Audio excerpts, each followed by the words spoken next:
Ako si Jaime Reyes. Ipagtatanggol ko ang mga De Silva. Ako si Emerald, ang panganay ng mga Fortalejo. Ako si Marco, isang De Silva. At ako si Jewel, mula sa angkan ng mga Fortalejo.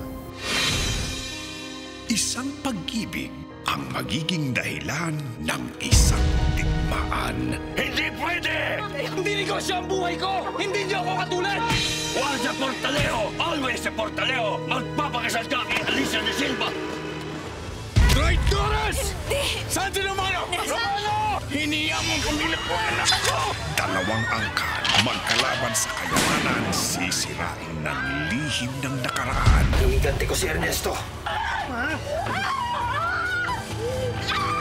Esmeralda!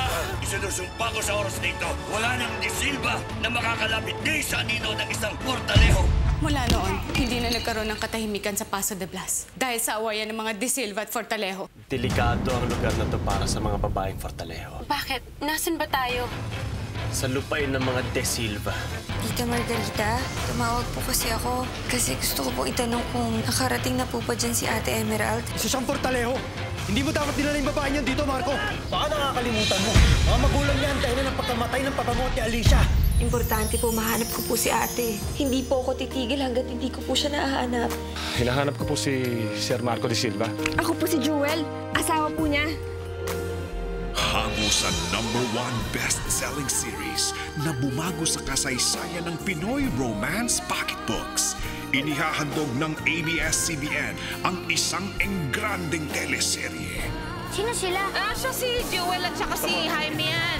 Mag-asawa sila. Kanina halos matumba ako sa kakatulak mo tapos ngayon sabi mo mag-asawa tayo? Pwede ba matulog ka na? Gising pa ako eh. Huwag ka maingay! Paano kung sa mortal kong kaaway, mararamdaman ko ang init ng pag-ibig?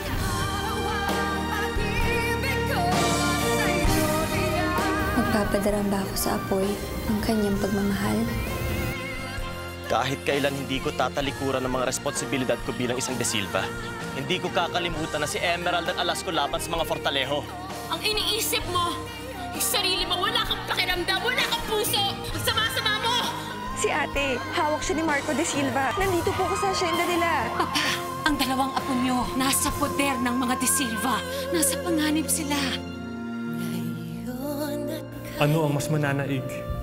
Ang lukso ng dugo? O pintig ng iyong puso. Sa direksyon ni Rory B. Quintos, Martha Cecilias, Christine, ngayong Agosto na sa Primetime Bida.